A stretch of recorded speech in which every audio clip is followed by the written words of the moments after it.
네, 안녕하세요. 오늘 저희가 함께 깊게 살펴볼 자료는 당신이 보내주신 법무법인 블로그 글 징계에서 중과실과 경과실 구분 기준입니다.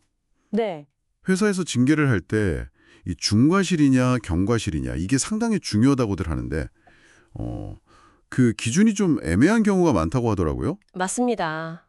특히 많은 서기업들도 공무원 징계 기준을 참고한다니까 이 기준을 좀 정확히 이해하는 게 중요해 보입니다. 자, 한번 자세히 들여다볼까요? 네, 아주 흥미로운 주제입니다. 공무원 징계는 아시다시피 국가공무원법이나 지방공무원법에 근거하는데요. 파면, 해임 같은 중징계가 있고 또 감봉, 견책 같은 경징계로 나뉘죠. 근데 중요한 건 공무원 징계령 시행 규칙을 보면 의무 위반 행위의 정도가 심하고 중과실인 경우랑 약하고 경과실인 경우 이걸 구분해서 징계 수위를 다르게 정하도록 하고 있다는 점입니다. 하지만 말씀하신 것처럼 이 기준 자체가 여전히 좀 추상적이에요. 뭐가 심한 건지, 뭐가 중과실인지 명확하게 딱 떨어지지가 않죠. 그렇군요. 법령에 있긴 한데 그 기준 자체에 어떤 명확성이 좀 부족하다 이런 말씀이시네요. 네, 맞습니다. 그럼 실제로 이 중과실과 경과실을 구체적으로 어떻게 좀 나눠볼 수 있을까요? 이게 좀 궁금해지는데요. 네, 이게 명확한 법적 정의는 사실 없어요. 없지만 판례나 실무에서는 어느 정도 그 기준을 만들어가고 있는데요. 보통 중과실이라고 하면 거의 고의에 가깝다고 볼 수 있는 그런 심각한 주의 의무 위반을 말합니다. 아, 고의에 가깝다. 하지 않았다거나 아니면 그 위반이 반복적이고 계속적이라거나 또 심각한 결과가 예상 가능했음에도 불구하고 그냥 위반해버린 경우 이런 것들이 해당될 수 있죠. 그렇군요. 반면에 이제 경과실은 상대적으로 좀 가벼운 과실인데요. 뭐랄까 성실하게 업무를 처리하는 과정에서 발생했다거나 의무 위반 정도가 좀 약하고 단순 부주의나 실수 또는 어쩌다 한 번 일회적이거나 우발적인 성격의 과실을 의미한다고 볼 수 있습니다. 아하, 들어보니까 이게 거의 고의성이 있었느냐 아니면 정말 그냥 실수에 가까웠느냐 이 지점이 중요한 판단 기준이 될 것 같네요. 네, 그렇습니다. 그런데 이게 단순히 징계 수위만의 차이는 아닌 것 같던데요. 자료를 보니까 뭔가 더 중요한 영향이 있는 것 같더라고요. 맞습니다. 바로 그 지점이 정말 흥미로운 부분인데요. 이게 국가배상법하고 연결이 됩니다. 국가배상법이요? 네. 만약에 공무원의 중과실 때문에 국가가 어떤 손해배상을 해주게 됐다.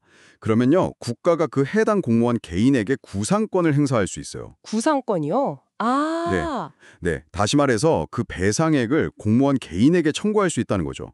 즉 이게 중과실이냐 경과실이냐에 따라서 공무원 개인의 경제적 책임 범위가 완전히 달라질 수 있는 겁니다. 와, 개인한테 배상 책임을 물을 수도 있다니 이건 정말 큰 차이인데요. 그냥 징계받고 끝나는 거랑은 이건 차원이 다른 문제네요. 그렇죠. 그래서 이게 굉장히 민감하고 중요한 기준이 되는 겁니다.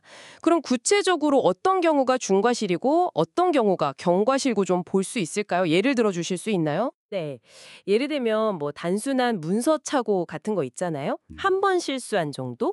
이런 건 보통 경과실로 봐서 견책, 그러니까 가벼운 징계 정도로 끝나는데요. 하지만 중요한 업무를 계속해서 잘못 처리한다거나 반복적으로 업무를 지연시켜서 조직에 큰 손해를 끼쳤다 이러면 중과실로 판단될 가능성이 높습니다. 그러면 감봉 이상의 중징계는 물론이고 방금 말씀드린 그 구상 책임까지 질 수도 있는 거죠. 아, 반복성이 중요하군요. 네. 그리고 금품 수수 같은 경우는요, 이게 직무 관련성이 있든 없든, 액수가 많든 적든, 기본적으로는 중과실로 보는 추세입니다. 금품은 무조건 중과실이다. 거의 그렇다고 봐야죠. 그리고 음주운전 같은 경우는 혈중 알코올 농도 수치가 아주 핵심적인 기준이 되고요. 네, 사례를 들어주시니 조금 더 감이 오네요. 하지만 아까 말씀하신 품위 유지 의무 위반처럼 애초에 기준 자체가 좀 추상적인 경우는 와, 이거 판단하기 정말 어렵겠어요. 조금만 주의했으면 이라는 걸 도대체 어떻게 객관적으로 판단할 수 있을지, 이런 모호함이 실제로는 어떤 문제를 일으키고 있나요? 바로 그 점이 핵심적인 문제입니다. 현행 법령에 중과실과 경과실의 구체적인 정의나 판단 기준이 명시되어 있지 않다 보니까 실무에서는 혼란이 있을 수밖에 없어요. 네, 특히 뭐 품위 유지처럼 해석의 여지가 많은 그런 기준들은 더 그렇죠. 어떤 행위가 징계 사유가 되는지 또 어느 정도의 징계를 받게 될지 예측 가능성이 떨어지게 됩니다. 그리고 더 큰 문제는 같은 사안에 대해서도 기관별로 또 판단하는 사람별로 다른 결정을 내릴 수가 있다는 거예요. 아, 일관성이 없군요. 네. 이러면 당연히 징계의 일관성이나 공정성에 대한 의문이 제기될 수밖에 없죠. 신뢰도도 떨어지고요. 그렇겠네요. 공정한 기준 적용 자체가 어려워지는 거군요. 징계에서 중과실과 경과실의 구분이라는 것이 징계 수위뿐만 아니라 개인의 경제적 책임, 그 구상권 문제까지 영향을 미치는 매우 중요한 사안인데 정작 그 기준의 모호함 때문에 실제 적용에는 상당한 어려움과 혼란이 있다. 이렇게 요약할 수 있겠네요. 네, 정확합니다. 이걸 좀 더 큰 그림에서 보면요. 결국 명확하고 예측 가능한 기준이 없이는 공정하고 일관된 징계 시스템을 운영하기가 매우 어렵다는 점을 보여주는 거죠. 그래서 계속해서 이 기준을 좀 더 명확히 하려는 제도 개선의 필요성이 제기되고 있는 겁니다. 네. 오늘 저희는 공무원 징계 기준을 중심으로 중과실과 경과실 문제를 좀 깊이 있게 다뤄봤습니다.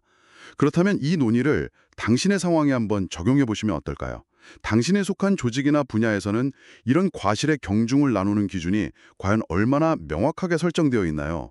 그리고 혹시 그 기준의 명확성 또는 그 모호함이 실제로 조직 내에서 어떤 영향을 미치고 있는지 한 번쯤 생각해 보시는 것도 의미 있는 시간이 될 것 같습니다.